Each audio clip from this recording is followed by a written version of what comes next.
all-time favorites. AM 650 is CISL Vancouver. And now, it's Kia Vancouver Soccer Talk on AM 650. Here's your host, Tyler Green. Vancouver Whitecaps FC 1-0 winners over the Columbus Crew after the youngsters impressed against Toronto FC's two big guns on Wednesday. The champions will be crowned in the Premier League on Sunday, and Kenny Miller of the Whitecaps is gone. Which Whitecap is next to leave? Good evening and welcome to Kia Vancouver Soccer Talk on AM 650 Radio, right here in Vancouver. My name's Tyler Green, on Twitter at TylerGreenFC, only at Kia Vancouver and only this weekend. Receive a free getaway for two to your choice of Kelowna or Harrison Hot Springs. Hurry, offer ends tomorrow. 396 Southwest Marine Drive at Yukon or online at KiaVancouver.com. Show is available via webcast and live streaming at www.am650radio.com. Thank you for listening to us live or on that podcast. The first half kickoff brought to you by Kevin O'Toole and findaproperty.ca. Looking for a new home? Kevin has a new one out in Richmond, a new one-bedroom with an open house Sunday, 2 to 4 p.m. Fantastic views, located close to major amenities, renovated, modern, an outdoor pool, hot tub, affordable. Details at findaproperty.ca. Kevin O'Toole, licensed realtor with Prudential Sussex Realtor, online at findaproperty.ca. Well, Vancouver came into this one rested against a Columbus team that was tired. It was their third game this week, playing mostly the same starting 11 throughout that week. The Whitecaps, in turn, played a lot of youngsters in Wednesday's game, so a lot of those veterans were very, very rested. But it was Eric Hurtado and Sebastian Fernandez who had the early chances for the Whitecaps, and then it was Eric Hurtado who eventually scored a brilliant goal, his first in Major League Soccer. Vancouver continued to pressure, but were unable to nab that second goal. But they would go on to win the match 1-0. Now return home for the second leg of the Voyageurs Cup against Toronto FC on Wednesday. We'll have a complete breakdown of the week that was right here on Kia Vancouver Soccer Talk. And speaking of the match on Wednesday, that second leg, the Whitecaps played a large youth group last Wednesday. Will they play the same group this coming Wednesday? Well, it is part of our barber pole question tonight. Brought to you by Another Fine Cut, anotherfinecut.com. Which Whitecaps youngster impressed you the most in Wednesday's match against Toronto FC, and why? Tweet us your thoughts with the hashtag barberpole on Twitter at SoccerTalk650, TylerGreenFC. You can also email us at soccertalk650@gmail.com, or give us a ring at 604-280-0650. You can also weigh in the barber poll on the Facebook page, facebook.com/soccertalkvan. Dan and Surrey emailed us saying, while many of the youngsters did a fine job, what impressed me more was Robinson's willingness to play those youngsters. Showing his faith in those players gave them the confidence they needed to go out and play well against the big stars of Toronto FC. The Barber Poll is brought to you by AnotherFineCut.com. Get the authentic straight razor experience that reminds you you're alive. 3 locations, Gastown, Yaletown, and the Financial District. Online at AnotherFineCut.com. Both Simon and I get all our haircut and shaving needs met at Another Fine Cut, and got a tweet from Chris the other day. Said he took your advice. Brought my grandpa to Killjoy Barbers on Hamilton for a straight razor shave. Loved it. And Kevin saying he went 2 weeks ago. Great cut and good atmosphere, plus offered people free Coca-Cola as well. Visit them anotherfinecut.com for a location nearest you. The Facebook page again, facebook.com/soccertalkvan, included on that page. Details on a trip to Chicago to see the Caps play the Chicago Fire in a Cubs and Rockies game.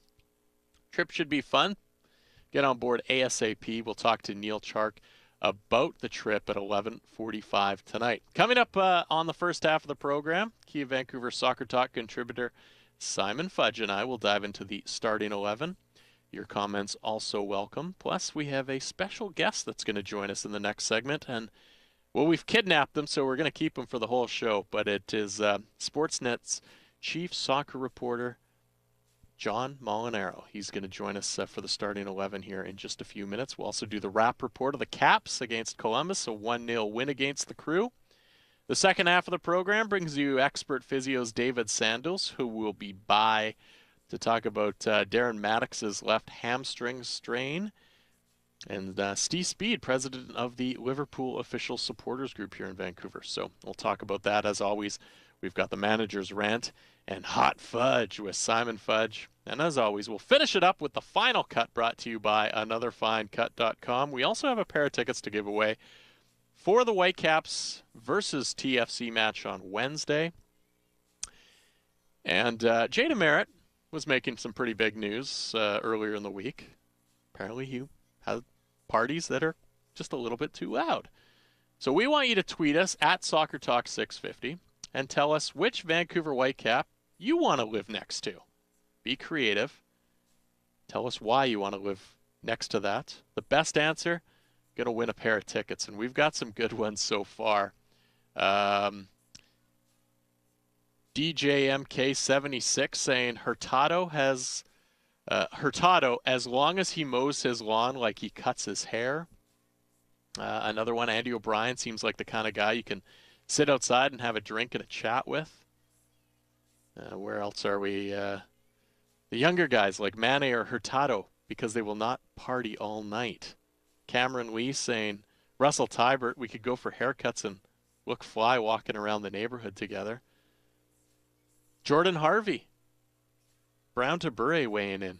Jordan Harvey saying hot hipster chicks would be visiting Jordan's place all the time. So get us your thoughts at Soccer Talk 650. Once again, on the radio at AM 650. AM650radio.com. My name's Tyler Green, Kia Vancouver Soccer Talk and Goal.com contributor Simon Fudge, Sportsnet's John Molinaro, and I are going to dive into the starting 11. What's better, City or Liverpool winning the Premiership title? Can FC Edmonton pull off a miracle in the Voyageurs Cup? They've already beat Montreal once. Can they hold out and do it again, or at least even get a tie? Which Whitecaps youth impressed us the most in that first leg for Vancouver? And with Kenny Miller gone, which Caps player is next to depart? We'll answer those in the starting 11 next. Follow us on Twitter at SoccerTalk650 and at Tyler Green FC. This is Kia Vancouver Soccer Talk on AM 650. Held high above the heads of soccer supporters everywhere, the soccer scarf is a world-class icon of support, and Global Scarves can turn it into a high-profit, high-visibility, high-spirited fundraising idea for your club, organization, or school. Global Scarves has been producing high-quality, UK-knitted soccer scarves for over 40 years. They offer low prices for fundraising groups with no sacrifice on quality. A welcome change from chocolate. Find out more about Global Scarves. Contact Brad at globalscarves.com or visit globalscarves.com.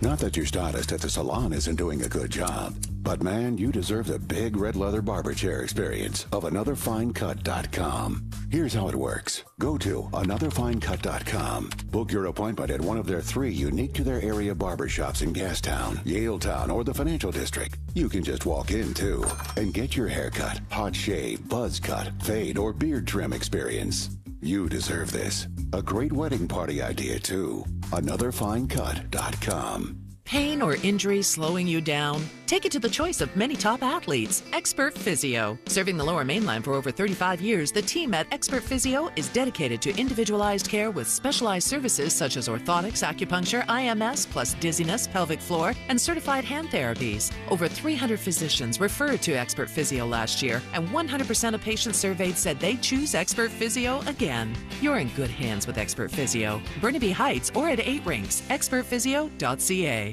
Roll stability control, something you expect in an SUV. It's built into every Ford Escape, but not into most other SUVs. So we called them to ask why. Mailbox full. Guess we're not the first to ask.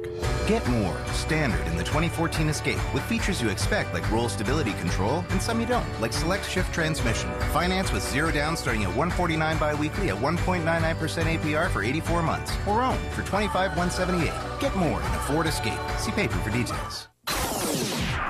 We're back. This is Kia Vancouver's Soccer Talk on AM 650. Now here's your host, Tyler Green. We'll talk Whitecap Crew at 10:30 with John Molinaro of Sportsnet and Goldot at Soccer Talk 650. Tell us which Whitecaps player is Sunderland avoiding relegation the best late season story in England? I would say yes. 4 wins in their last 5 games, and the fact that they claimed wins at Chelsea, Manchester United, and then drew at Manchester City would merit that.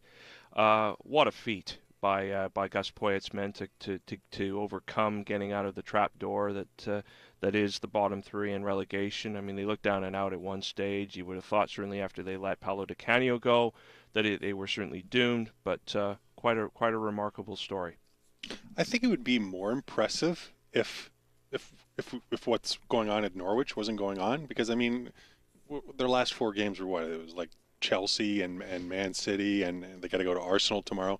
And I think everyone kind of knew, just looking at that schedule, the Canaries are going to go down. So I think I don't disregard what Sunderland has done. I think it's been fantastic, but I do wonder though if Norwich put up more of a fight, or if they played lesser teams, then obviously they would have stayed ahead of the Black Cats in this relegation race. So yeah, and for me, I look at much like Simon did. It's one of those things of just the teams that they were able to get points from is something that I think is pretty impressive. But I think that there's probably a good story still to come with this in England to beat out the Sunderland avoiding relegation story right now. Number 2, what's better, Liverpool or Manchester City winning the English Premier League crown? I would love to see Liverpool win it because they haven't won it in such a long time. And for me, of recent years, it's been Manchester United, Manchester City, Chelsea. It's been the same teams kind of winning it over and over again. And I think seeing somebody like Liverpool, and especially a guy like Steven Gerrard, for me would just be that little icing on the cake and make it that much better of a story if they were to win it. Players kind of, some of them moving through the ranks as opposed to a Manchester City team that's just bought their team for the most part.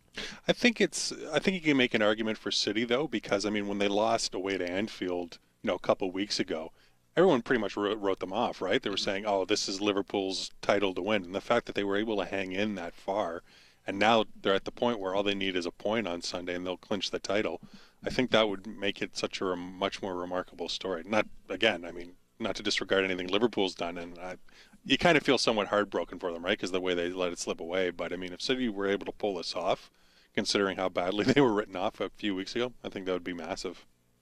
For me, it'd be Liverpool. If they could achieve it tomorrow, it'd be incredibly dramatic if it happens, and it certainly could. They were not a preseason favorite, were the Reds, but a Liverpool title win would also give the suggestion that the EPL crown can actually be won by a club that doesn't necessarily is resource rich as a Chelsea or Manchester City. So it would give hope in that regard, I think.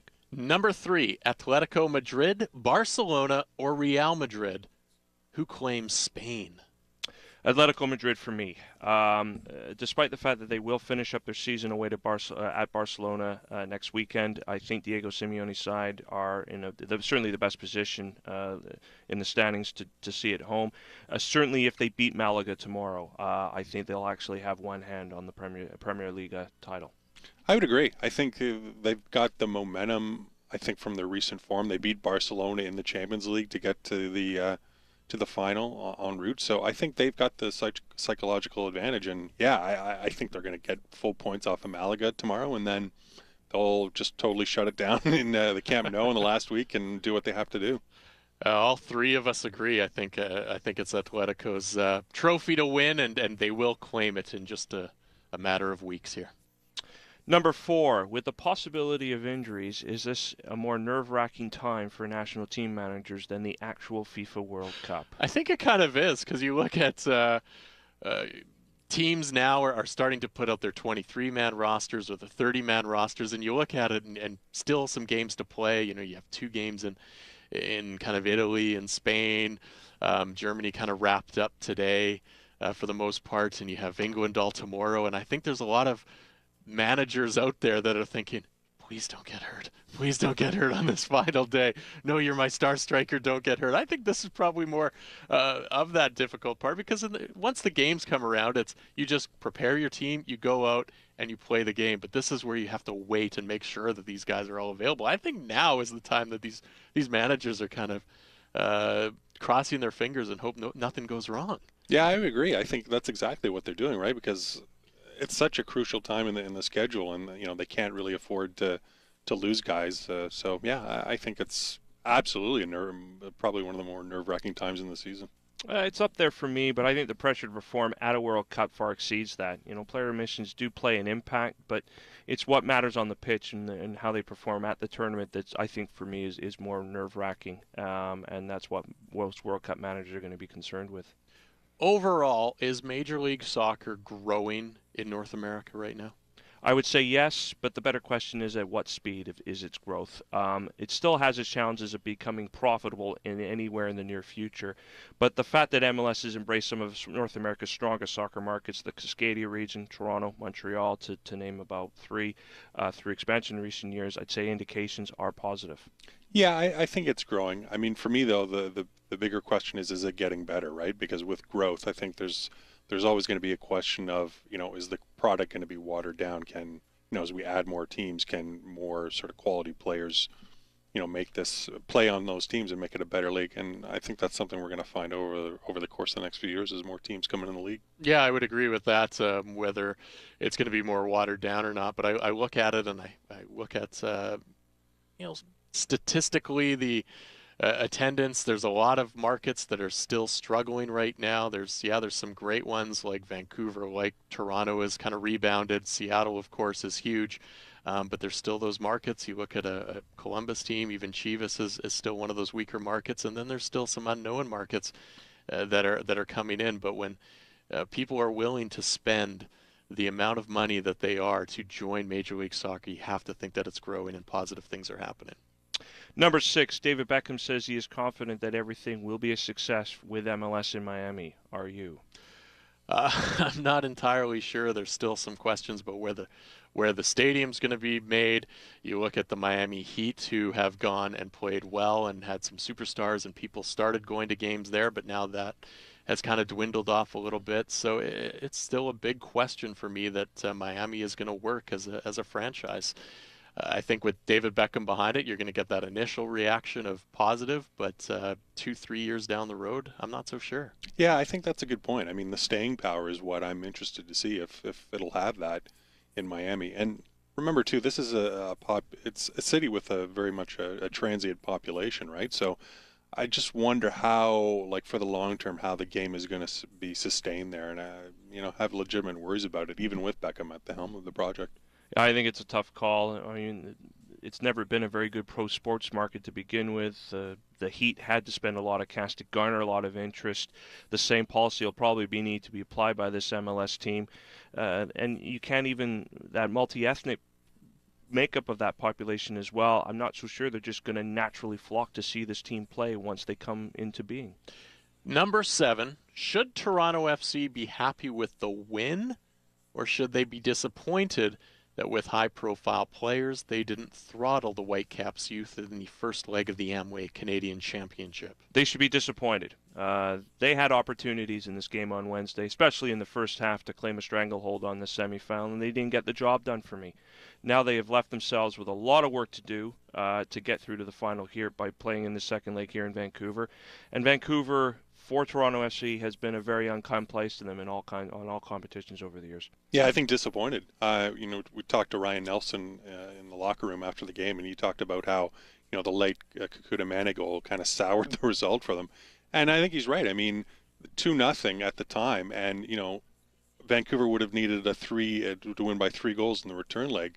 Mane's goal means they only need to win 1-0. That's a pretty massive swing.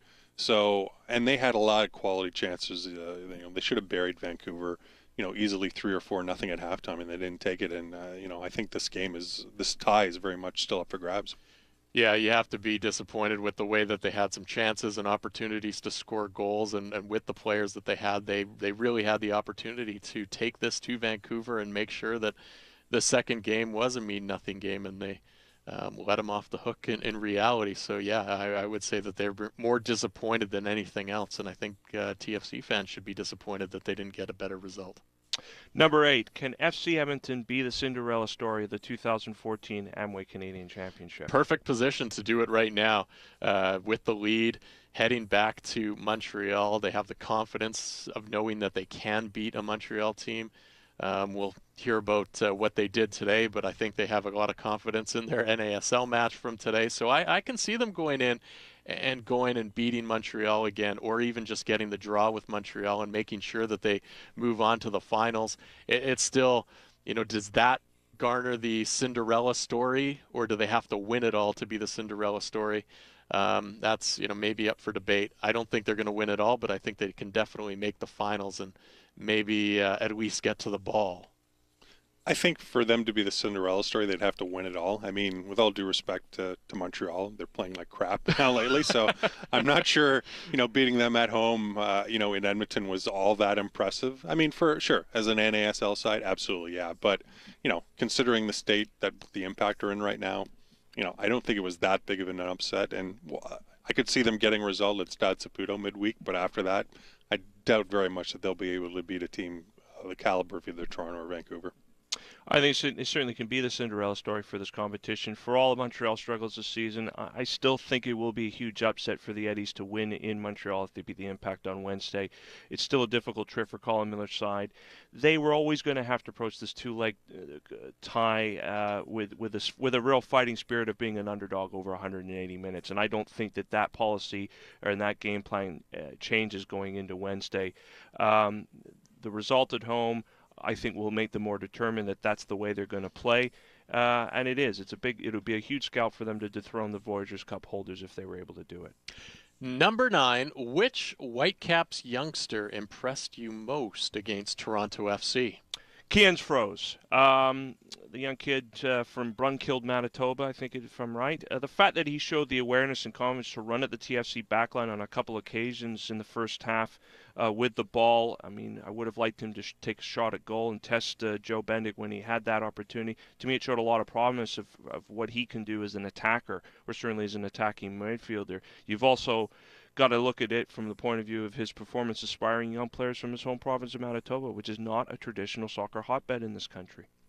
I think Carducci, actually. I know he kind of had a rough start there for the first 15 minutes, and he seemed to be trying to do too much.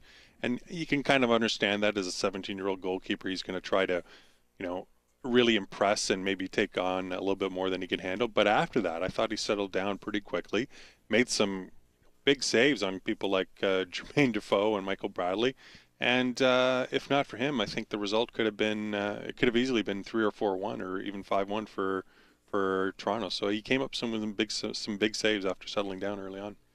I'm going to go with a guy like Bryce Alderson, who struggled with a lot of injuries last year, but rebounded, hasn't really gotten a shot yet to really get a lot of opportunity to play, and came and showed that he could play and do a little bit of this and that in the midfield. And I think as a younger player growing over the next couple of years, he could be one to watch here for the Vancouver Whitecaps over the next couple of years, especially in that central midfield role.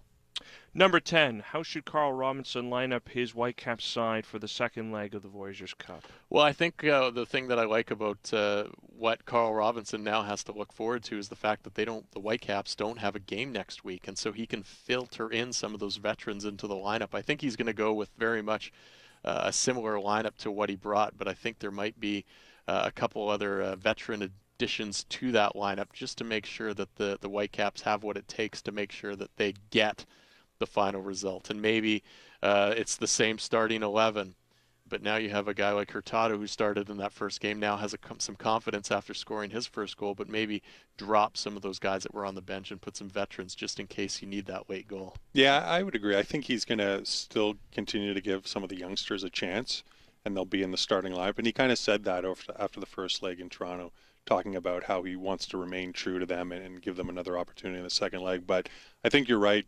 with Vancouver having a bye next week, it's a great opportunity to filter in some of the veterans. So Demeritte will probably start, and Kofi or whoever else, and I think it'll be a nice balance between the veterans and the youngsters.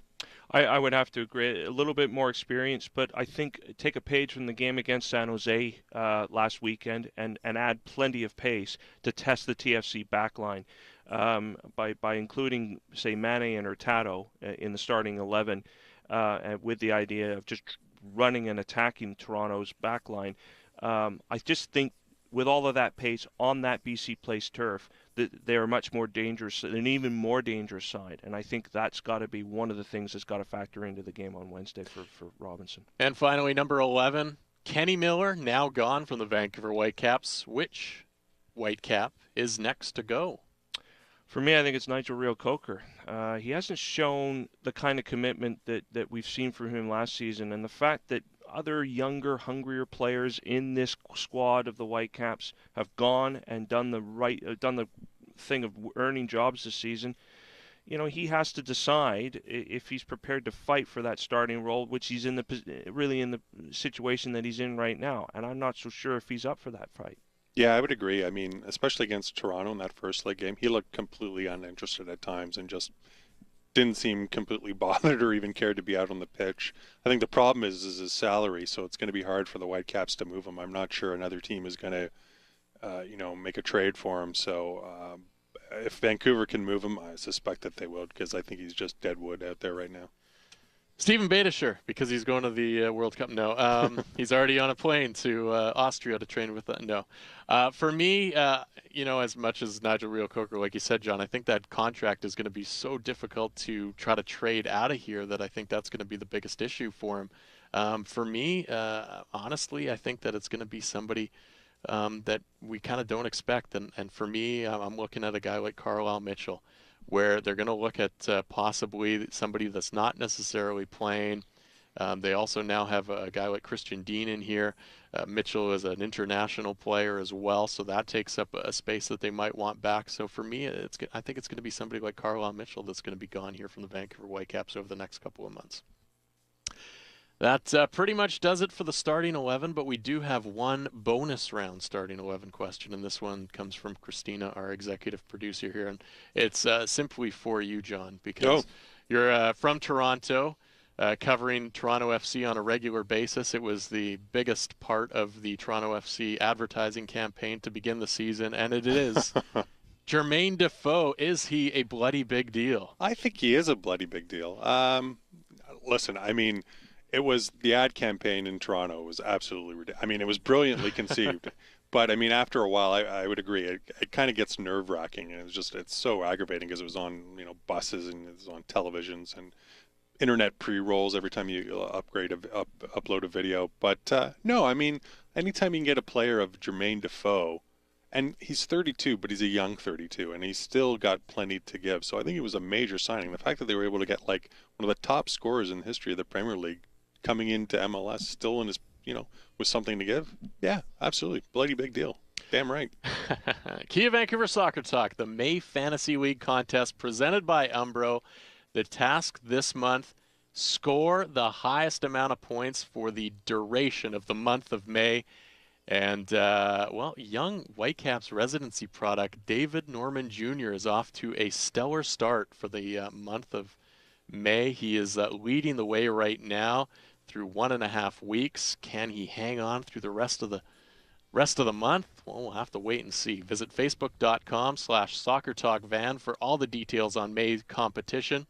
You can end up with an Umbro prize pack. The Fantasy League, presented by Umbro Canada, thousands of dollars in prizes, including tickets to the Canada versus Japan women's match and Canada jerseys. Umbro is the name worn by top players and teams worldwide. Those same uniforms are available for your team and club at umbro.com. Umbro, proud to be the official supplier of the Canadian men's and women's national teams, celebrating 90 years of expertise in the game. If you want your club to play like the pros, dress them like the pros at umbro.com. Umbro, the heart and soul of football, and Umbro, the proud sponsor of the Fantasy League. You're listening to Kia Vancouver Soccer Talk on AM 650 Radio. Vancouver Whitecaps 1-0 winners over the Columbus Crew. We'll talk about the performance of the goal scorer Eric Hurtado and hear from him talk through that goal next. This is Kia Vancouver Soccer Talk on AM 650. Follow us on Twitter at Soccer Talk 650 and at Tyler Green FC. The Vancouver Street Soccer League isn't out to change the world. Just give the men and women in our homeless communities a chance to play soccer. Regardless of skill, everyone's included in practices and matches with teams from UBC, the Vancouver Police Department, the Vancouver Mayor's Office, and more. The focus is fun, but it builds skill and confidence, and that